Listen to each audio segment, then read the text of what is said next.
Good morning दोस्तों, फिर से मैं राजीव कुमार ऑनलाइन क्लास में। तो जैसा कि कल हमने जो ले रहे थे क्लास में, हम लोग जो टॉपिक चल रहा था हम लोग का जीके जीएस में, वह बौद्ध धर्म से संबंधित टॉपिक चल रहा था, ठीक ना। बौद्ध धर्म में जितने भी क्वेश्चन थे उनको मैंने क्या किया था, बताया था। और मैंने कहा था भी कि अगले वीडियो में हम लोग किस पे धर्म पर चर्चा करेंगे, जैन धर्म पर चर्चा करेंगे, ठीक है ना। तो जैन धर्म, ठीक है ना, वर्ड आपका है एक जैन है, ठीक ना। तो जैन से एक वर्ड जीन भी बना है। क्या बना है आप देख सकते हैं, बोर्ड पे लिखा हुआ है जीन बना हुआ है। जैन से ही क्या बना है, जीन बना हुआ है, ठीक ना। यह वर्ड में ही अर्थ छुपा हुआ है, ठीक ना। तो पहला वर्ड इसमें जो है आपका जीन ही है। इससे धर्म में एक जीन वर्ड आया है। तो जीन किन्हें कहा गया है, जीन किन व्यक्तियों को कहा गया है इस धर्म में। तो जो इंद्रियों को जीतने वाले हैं, ठीक है, जो इंद्रियों को जीतने वाले होते हैं वे उन्हें जीन कहा गया है। किस धर्म में, जैन धर्म में आपको जीन कहा गया है, ठीक ना।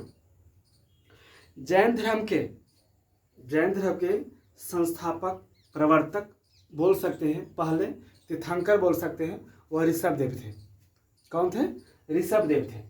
जैन धर्म के पहले तीर्थंकर, ठीक है ना, कौन थे, ऋषभदेव थे। और 24वें तीर्थंकर यानी कि अंतिम तीर्थंकर कौन हुए, महावीर हुए, ठीक है ना। जैन धर्म के अनुसार टोटल 24 तीर्थंकर हुए या प्रवर्तक हुए। कितने हुए, 24 क्या हुए, प्रवर्तक हुए, तीर्थंकर हुए जैन धर्म के अनुसार, ठीक ना। और एक क्वेश्चन एराइज होता है कि जैन धर्म में 19वां तीर्थंकर कौन था, वह मल्लिनाथ था। कौन था, मल्लिनाथ था, ठीक ना। तो उसमें इतिहासकार जिक्र करता है, ठीक है, कहीं विवाद मिलता है कि जो मल्लिनाथ थे ये स्त्री थे या पुरुष थे, ठीक ना। तो इतिहासकार ने से स्पष्ट किया कि बाद में दूसरे जो इतिहासकार आए उन्होंने बताया कि मल्लिनाथ क्या थे, स्त्री थे, ठीक ना। बौद्ध धर्म और जैन धर्म में समानता, बौद्ध धर्म और जैन धर्म में समानता क्या थी, मूल रूप से समानता यह थी कि बौद्ध धर्म में, ठीक है ना, और जैन धर्म में दोनों ने अहिंसा का पाठ पढ़ाया, ठीक है। दोनों अहिंसा के जनक माने जाते हैं, ठीक है ना। यानी कि हत्या किसी का नहीं करना, बिना हत्या करते हुए, ठीक ना, उस आदमी को सुधारना है, समाज को सुधारना है, ठीक ना। यही समानता थी जैन धर्म में। जैन धर्म में जो वर्ड आपका दिया हुआ है संबंधित है, ठीक है ना। हर धर्म में वर्ड का अलग अलग हुआ। जैसे बौद्ध धर्म में हुआ था, बोध माने ज्ञान होता है, जो कि महात्मा बुद्ध को ज्ञान की प्राप्ति हुई थी। इसमें बताया गया है केवल्य, ठीक है, केवल्य माने पूर्ण ज्ञान, यहाँ केवल्य, ठीक ना, जो एडजेक्टिव बनाया गया है, विशेषण बनाया गया है केवलिन, मतलब इसमें बताया गया आपका पूर्ण ज्ञानी। केवलिन मतलब पूर्ण ज्ञानी, ठीक ना, किस, जैन धर्म के अनुसार, ठीक ना। जीन मतलब इंद्रियों को जीतने वाला, जीन मतलब इंद्रियों को जीतने वाला। महावीर का अर्थ क्या होता है, जो 24 के तीर्थंकर थे, महावीर का अर्थ होता है अपरिमित पराक्रमी, ठीक है ना।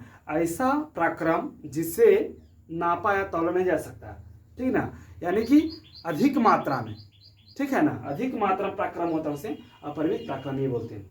इसमें निर्ग्रंथ बनाया गया यानी कि बंधन रहित। इसमें क्या बताया गया, निर्ग्रंथ मतलब कि बंधन रहित, यानी कि बंधन, आप बंधन से मुक्त नहीं हो सकते हैं, ठीक है, यानी कि बंधन में आपको रहना है, जुड़ा हुआ रहना, कनेक्ट रहना, ठीक है। इसका मतलब निर्ग्रंथ बताया गया जैन धर्म में, ठीक है ना।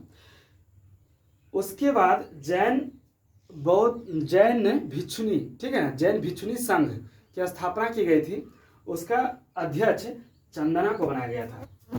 किसको बनाया गया था? चंदना को, ठीक है ना। जो महावीर थे ना, महावीर जैन धर्म के संस्थापक नहीं हुए, महावीर जैन धर्म के संस्थापक नहीं हुए, बल्कि उन्होंने जैन धर्म में सुधारात्मक कार्य किए, ठीक है, सुधार की। कौन? महावीर ने किए। महावीर के बाद जो अध्यक्ष बनाया गया, ठीक है, जैन भिक्षु संघ का जो अध्यक्ष बनाया गया वह चंदना को बनाया गया। किसको बनाया गया? चंदना को। याद रखेंगे, बहुत इंपॉर्टेंट है, सब क्वेश्चन है, ठीक है।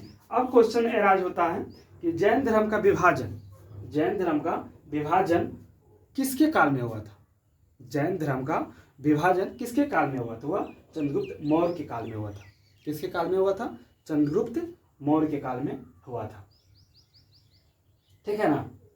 और जिस तरीके से बौद्ध संगति हुई थी, 4 बौद्ध संगति हुई थी, इसी तरीके से इसमें भी बौद्ध संगति हुई थी, जैन महासभा की, ठीक है। संगति इसलिए किया जाता था, ठीक ना, संगति बौद्ध धर्म में, जैन धर्म में इसलिए किया जाता था ताकि वहां पर बैठ के विचार विमर्श करके, ठीक है ना, किस तरीके से सुधारना है अपने संघ को, ठीक ना, अपने धर्म को किस तरीके से बढ़ावा देना है, इसलिए महासभा किए जाते थे, ठीक है ना। तो पहला जो जैन संगति हुई थी वह पाटलिपुत्र में, ठीक ना, और जो दूसरा जो हुआ था जैन संगति वह बल्लभी में हुआ था। कहाँ हुआ था? बल्लभी में। याद रखेंगे, काफी इंपोर्टेंट क्वेश्चन है, ठीक है ना। तो जैन धर्म आप लोगों का क्लियर हो गया होगा, ठीक है ना। और इसमें मेन रूप से अहिंसा को ही बताया गया है, मूल इसका उद्देश्य था अहिंसा है। जो जैन धर्म है उनको भी 2 भागों में बांटा गया, उनको भी क्या हुआ? 2 भागों में बांटा गया, श्वेतांबर और दिगंबर, ठीक है।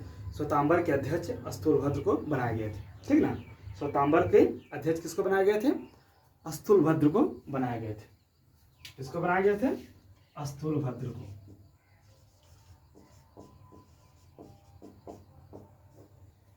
ठीक है। जिस तरीके से बौद्ध धर्म 2 भागों में बटा था, महायान और हीनयान,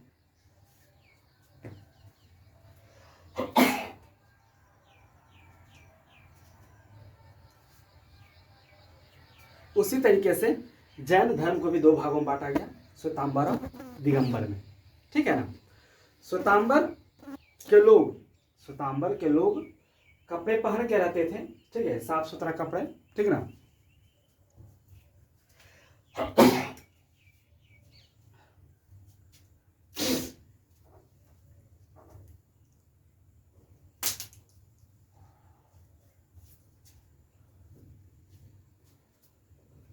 ठीक है ना।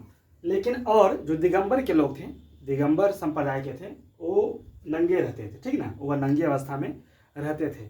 बहुत सारे क्षेत्रों में अभी भी दिगंबर है और श्वेतांबर है, मतलब कि हर शहर में आपको श्वेतांबर दिगंबर मिल ही जाएंगे, ठीक ना, कोई सा शहर नहीं जहाँ नहीं मिलेंगे, ठीक ना।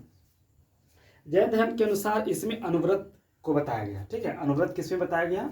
यह जैन धर्म में ही बताया गया अनुव्रत को, ठीक ना।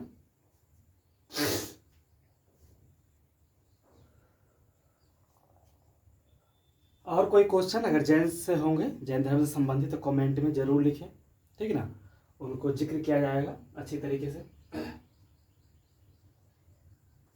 अब आपका सिख धर्म है, कौन सा धर्म है?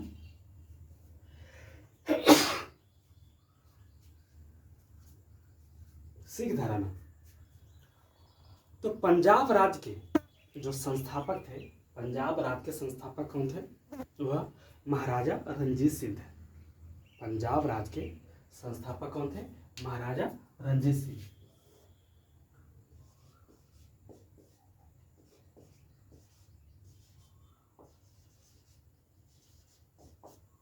ठीक है ना, महाराजा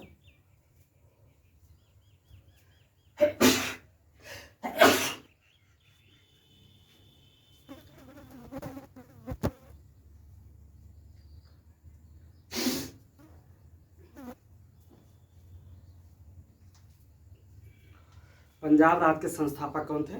महाराजा रणजीत सिंह, ठीक है ना। तो सिख धर्म की उत्पत्ति, ठीक है ना, सिख धर्म की उत्पत्ति गुरु नानक से होती है। ठीक है, गुरु नानक जो कि एक पुस्तक का भी रचयिता थे। ठीक है, आदि ग्रंथ, ठीक है ना, आदि ग्रंथ की पुस्तक की रचना की थी। तो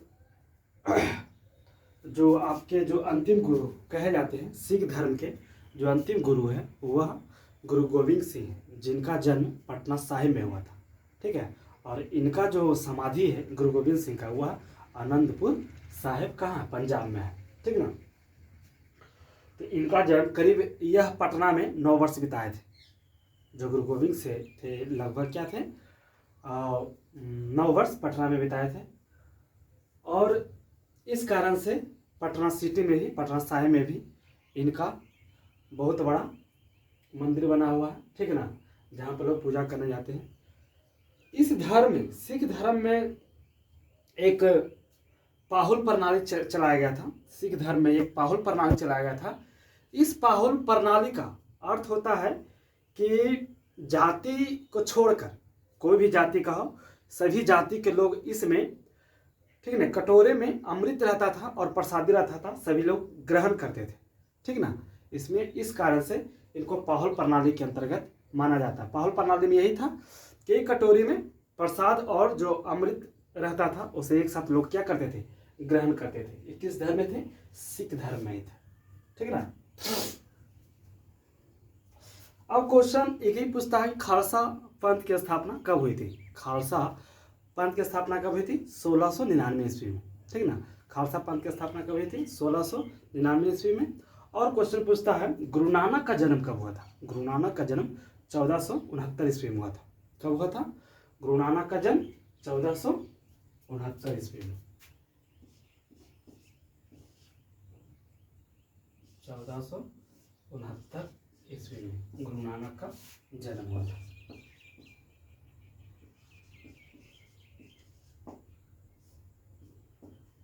ठीक है ना। जब पटना में गुरु गोविंद सिंह थे तो बाद में इन्हें वहाँ पंजाब में गुरु गोविंद सिंह को गुरु बनाया गया था। ठीक ना, बाद में गुरु बनाया, इसीलिए इन्हों कहा जाता है जो सिख धर्म के अंतिम गुरु हो, कौन हुए, गुरु गोविंद सिंह हुए। ठीक ना, गुरु गोविंद सिंह हुए। और इसी धर्म में आपको लंगर की व्यवस्था की गई थी। ठीक ना, लंगर और संगत और पंगत की भी स्थापना इसी समय में की गई थी। इसी धर्म में आते हैं, सिख धर्म में ही आते हैं। ठीक ना, इसमें बहुत सारे आए थे, 9 गुरु हैं, सबका नाम है। ठीक है ना, कुछ नाम याद रखेंगे, जैसे रामदास थे, गुरु अर्जुन देव थे। ठीक है ना, और गुरु अंगद थे, ये सभी हैं। और कभी वीडियो बनाएंगे तो उसमें जिक्र करेंगे, पूर्णतः 9 का नाम लेंगे, 9 को जन्म स्थान कब तक रहे सबका जिक्र करेंगे। फिलहाल इसमें सिख धर्म में जो मेन क्वेश्चन है उसी को जिक्र करेंगे।